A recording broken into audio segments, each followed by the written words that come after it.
Fitness to get access to our personalized fitness app in your DM. Are What is it about this particular AI sound that they use that is always trolling trash? Because the last video I did like this, it was that same like AI voice. Okay, here's my issue. Okay. As someone who's lost over 40 pounds naturally and in a healthy way in my 30s, I sometimes like to scour the internet to see what is out there, what information is being shared, what's great and what sucks. So let's react to some of those today, shall we? Let's jump in. So if you're someone who's trying to lose fat, calorie banking is something that you need to be doing. And this is basically where you keep your calories lower during the week so you can eat more food. So as we all know, in order to lose fat, you need to be in a calorie deficit. But people think in order to do that, you need to be in a calorie deficit every single day. And that's not the case. You can manipulate your calories.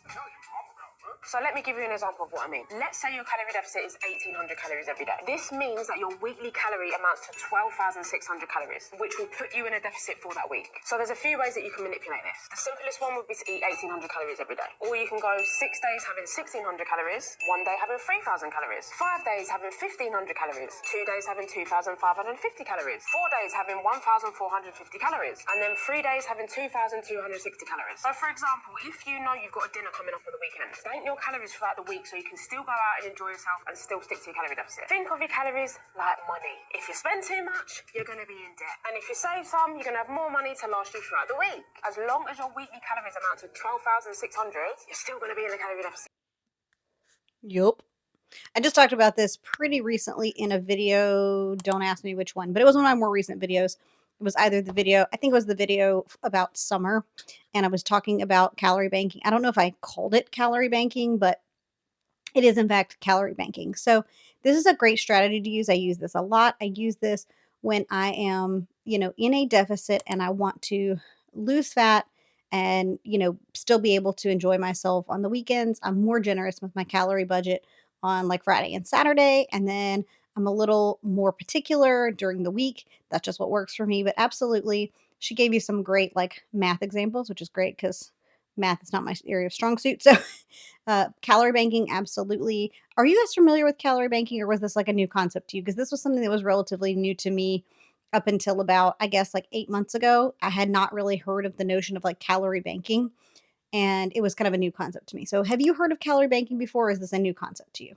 Let me know. I want to know. Also, her outfit is VQ. Okay, that is all. Moving on. You're not getting any stronger is not because you're a woman. It's because you're mixing and matching lifts like they show you on social media. Combining two totally different lifts, you unnecessarily fatigue your heart, which defeats the purpose of the exercise, which is to build muscle, not do cardio. When you do a squat to shoulder press like this, the tiny weights you use are too light for your legs, so it's just not challenging you to get stronger. Mixing and matching multiple muscle groups might look cool on your Instagram stories, but you'd be better off training muscle groups separately, like this or this, to be strong enough to do this and this. Okay, I love her. I don't know who she is, but I love her. She's absolutely right. And I think this video will probably come before. I really don't know what order videos are going anymore right now. But I literally just reviewed some workouts on YouTube. And this is one of the things I talk about in that video is that, when I first started training, I thought that this like mixing and matching, because it got your heart rate up, was like the absolute best way to train. And I've learned through all my reading and research that she is in fact correct. You're not adequately building the muscle because you're using weights that are too light for your legs or too heavy for your upper body. And so the mix and match, while it might look cool and you could do it every once in a while. And listen, if I am a big believer in do what you'll do consistently. So if this is what you'll do consistently, great, by all means, go for it. But, this is not the most effective way to train. The most effective way to train is going to be to target muscles and use heavy enough weights for those muscle groups. So yes, I do love a good squat to press. There's nothing wrong with a squat to press, but you're going to be able to squat more than you can press. So you've got a mismatch of weights there. So something to keep in mind if you're sort of consistently doing this and wondering why you're not building the muscle you want to build, it may behoove you to change the style of training that you're doing and do less movements that are targeting upper and lower at the same time, and focus on lower body and focus on upper body using different exercises like lunges and RDLs and squats for your lower body, and then just doing arm movements and accessory work like presses and lateral raises and that sort of thing, rather than needing to target all of it. And if you're going to do a full body day, there's nothing wrong with full body. I love full body, but you can do full body without needing to do compound movements. You can do full body and alternate upper body movements and lower body movements without them needing to be compound. Does that make sense? Okay, moving on. Oh, and in case you're wondering why I'm in a different chair, you probably don't care, but in case you do, my cat, who went to the vet yesterday, is in the other chair, and I don't want to move her because she's kind of sore. And if you're a cat parent, you know exactly what I'm talking about. If you're not, you think I'm nuts. But anyway, she's in my other chair. So which chair do you like better? You like this chair better or you like that chair better?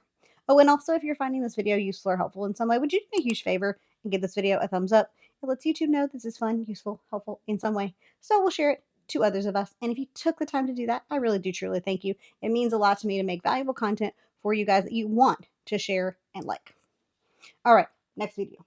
If you want to lose fat in 2025, but you don't want to count calories, that's totally fine. Just try this instead. I call it my 3-2 method. It's ridiculously simple. There are no foods that are off limits, so you can still eat all of your favorite foods. And I guarantee if you're consistent with this, you will lose fat. The 3 stands for 3 plates. Every day, you're going to have 3 meals, and every meal will fit on 1 plate. Plate should not be the size of your windshield, nor should it be the size of a thimble. Just a normal plate. Don't overthink this. About half the plate should be fruits and vegetables. About a quarter of the plate should be protein. And the remaining quarter should be a mix of carbs and fats. Now, before you say, but I don't like vegetables for breakfast, shut the The most important thing is that it all fits on 1 plate. If you have an egg omelet with some vegetables mixed in, maybe some fruit on the side, golden. Don't overcomplicate this. Now, the 2 stands for 2 snacks. Every day, you get 2 snacks. Each snack should easily fit in your hand. Generally speaking, I'd like the snacks to either be a fruit or a protein. Shut the Don't overcomplicate this. Could be an apple, could be a Greek yogurt. If you're really hungry and you're like, oh, but I want both, eat both.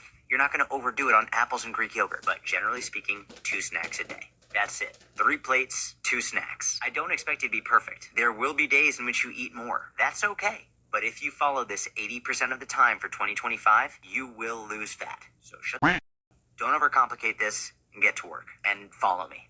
Well, me and editing is going to love having to edit all his F words. However, hilarious. So funny. Why do I feel like he's calling me out and talking to me when he says don't overcomplicate it? My husband and I go back and forth about the fact that I think he's underthinking things and he thinks I'm overthinking things because I overthink everything because I have anxiety. Duh. Anyway, so this is a cool method. This is not something that I had heard, mentioned before. I do follow him on YouTube, but I don't watch his content super regularly. But I like the idea of this. If you're somebody who is super opposed to calorie counting, I am not personally. I find it useful and helpful. But if you are one of those people who, is opposed to calorie counting, or if you have a history of, ED and things like that, and they have told you not to count calories and, all that sort of thing, this could be a great method for you. I like the idea of, 3 meals, 2 snacks, not overcomplicating it. He's prioritizing whole food, which is great. So overall, I think this is a solid approach. I like it. I think I would totally try it. So I don't know. What do you guys think? Have you ever used Jordan's method of doing this? And if so, what were your results? I want to know. All right, let's go.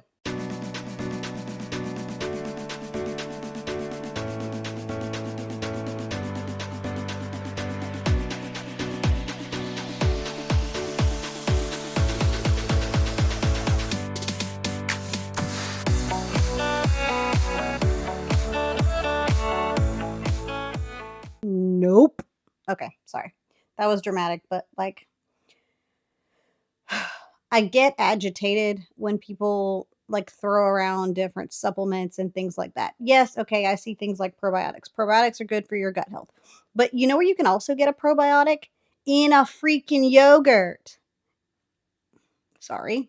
Blood boiling. Okay.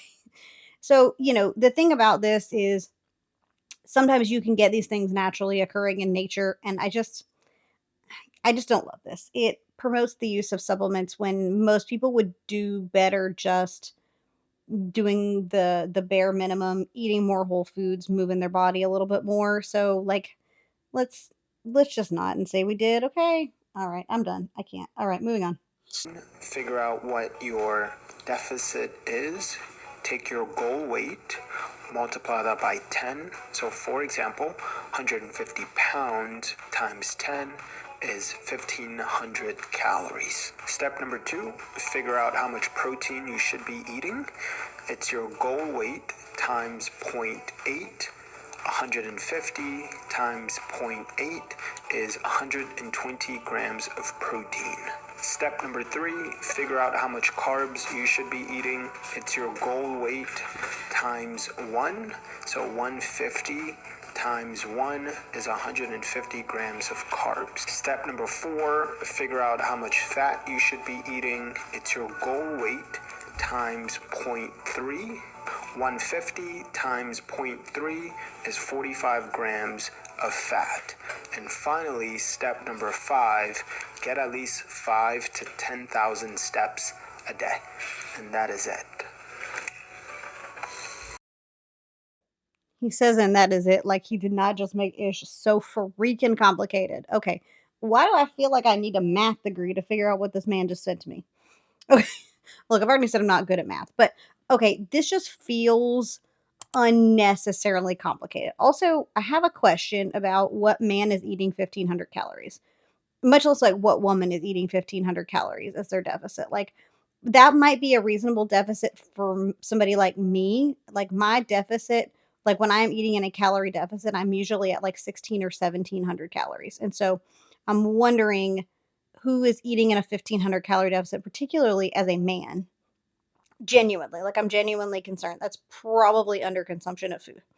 But all of that aside, if we're just not even gonna put that over here for the second. But also, why are we complicating everything? Like, even if you don't need to do the math and the numbers for all of that other stuff. You need to know what your deficit is, and you need to prioritize your protein based on your sort of goal or hopeful body weight. So the 0.8 grams per pound of lean body mass, which is redundant, but 0.8 grams or roughly a pound. So, like, yes, if you're 100 pounds, you want to try to get 100 grams of protein.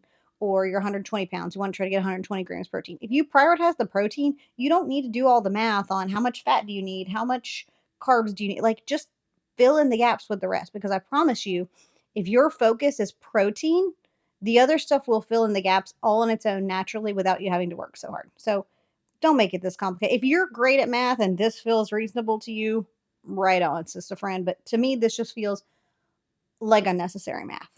Okay? And the only math I really want to do is calculate my paycheck. Okay. Moving on.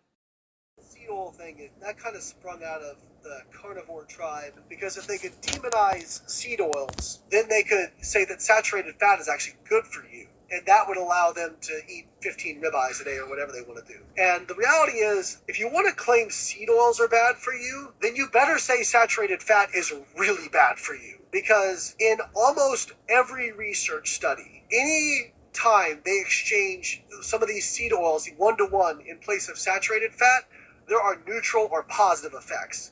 I am aware of no studies that actually look at human outcomes of inflammation, metabolic health, insulin sensitivity that show better outcomes with increasing saturated fat intakes. It doesn't exist. They're processed the same way that motor oil is. And my response is always the same, like, I really don't give a shit how it's processed. What I care about is if I feed it to somebody in place of something else, do they get healthier or less healthy? That should be the question we're asking. We need to disconnect this naturalistic fallacy from what is actually the human outcome data. I love Layne Norton. He's so freaking smart. Okay. If you're not following Layne Norton already, you absolutely should be. He's a great resource. He's one of the smartest guys like in the industry. And so if you're wondering where I get a lot of my information about like different research and stuff like that, it's usually him. The guy knows a lot. Okay. He's brilliant. So anyway, I don't need to explain what he just explained. I'm not even fully sure I thoroughly can explain it in a simplistic way, but I don't really agree with carnivore, as I know people are going to come for me in the comments that carnivore changed their life. Yeah, okay, sure. I don't see that as reasonable for me. I don't think that's healthy for most people because I can't get behind it, okay? So, anyway, all right, we'll just leave that one there cuz Layne is a smart man. Okay, that is all.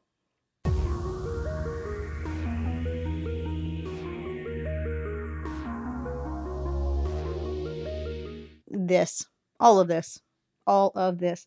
Thank you, thank you, thank you. Yes. This is something that I fuss about all the time on social media because I see it a lot, and it's funny because I literally just made a post on my YouTube page stories or whatever the heck we're calling those things, on the post tab about like why I post unflattering photos of myself because I am human and this is what human people look like. We're not Barbies, and that's okay. We don't need to be. So I want to show people what's reasonable and realistic. And yeah, I got a little lower belly pooch, and that's okay. That doesn't mean I can't make fitness content, Karen. And so I just I like that she's showing like what this is what editing looks like and this is what isn't edited. Because I think we see a lot of edited stuff and think, oh, that's real. But man, they do a really good job of like editing things in such a way, don't they? To make it look reasonable. And if you don't know how to spot it, it can be really tricky. So I appreciate that this creator has called that out.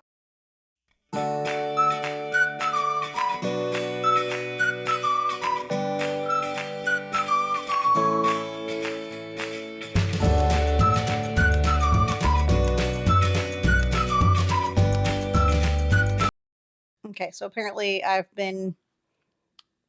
Instagram has been watching and looking at what I type. Because this is basically like the same thing. Again, as I said, lower belly pooch, totally normal. We bloat, especially if you're a woman. You bloat. That happens because, biology. But anyway, so it's just a good reminder that we're human, we're fallible, and don't expect yourself to look like Barbie or look like an Instagram model.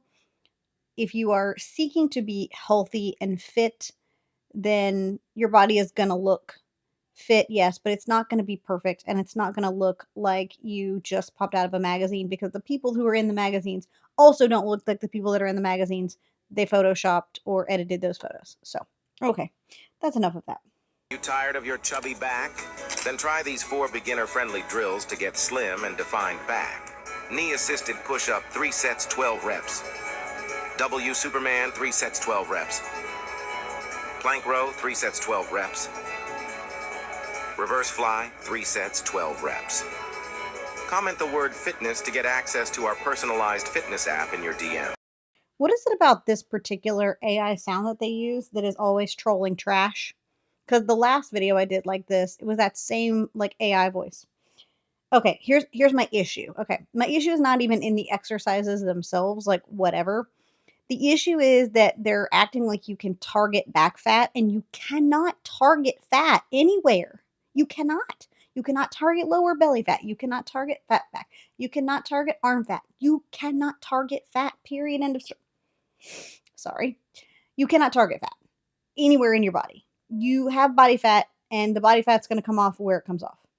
The only way to show more muscle is to decrease your overall body fat. And then, based on your genetics, that's what your body is going to look like. So, if you don't want as much back fat, then you just have to lose total body fat and hope that the fat decides that that's where it wants to come off because you don't get to choose that. That's your genetics.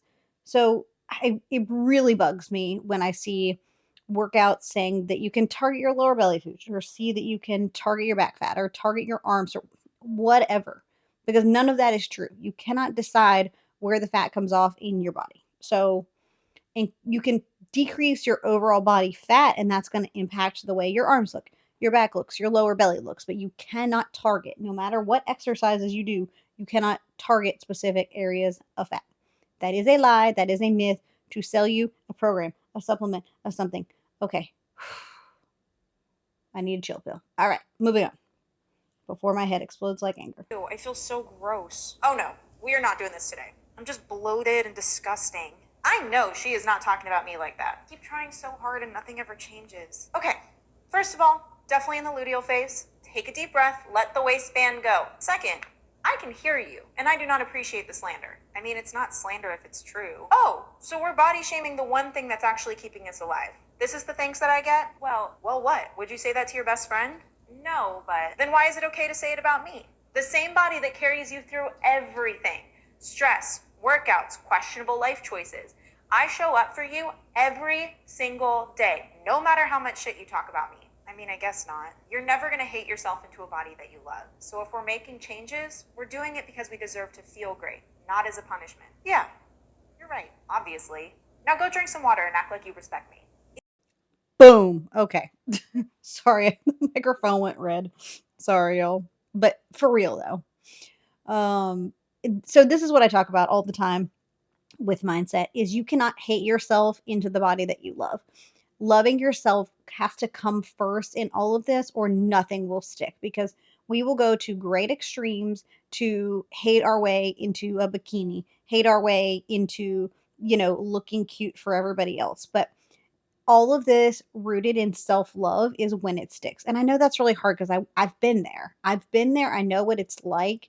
And I remember like vividly doing, extremes, being, restricting my calories to unhealthy levels because I wanted to look a certain way, to be a bridesmaid in somebody's wedding or whatever. And none of it ever stuck. But it's taken me until this time around to realize that it's not about the the outward like appearance, and that will only take you so far. So find out what's going on in your heart and understand, do I love myself? And the answer to that question is no. Then that requires some more conversations with yourself, maybe a therapist, maybe your partner, somebody that you trust. Um to figure out what that looks like for you. We've all been there. We don't always love our bodies, and sometimes we're made to feel bad about our bodies based on the messages that we've learned, whether in media or growing up or, all these various different things, trauma, etc. But that doesn't mean those things have to stick with us or stay with us. We can move to a place of health and self-love without needing to tear ourselves down to get the results that we want to see. So, all right, mental health provider soapbox is over now. Okay, let's do one more. I have like 7 more, but we're just going to do one more for today because the video is getting long. All right, let's go.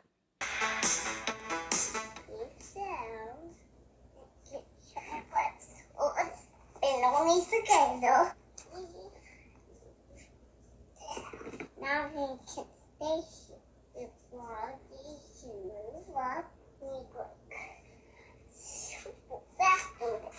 All right, Caroline, move over. Willow's in town. Okay, she's just cute. I figured we'd end on a high note. She's real cute. I'd work out with Willow. She knows her stuff. She's cute. All right. She kind of reminds me of if my son were leading a workout class. So my son is 5, but if my son were leading a workout class, he would be talking about going super fast. He likes to do chest flies with my little 1-pound dumbbells somewhere around here. And don't tell me he shouldn't be doing that. I don't want to hear from you. I'm sorry, that came off a little snarky, but yeah. Anyway, all right, that's it for today, guys. If you enjoyed it, I'd love you to subscribe and stick around for no nonsense fitness advice. And until next time, bye, friends.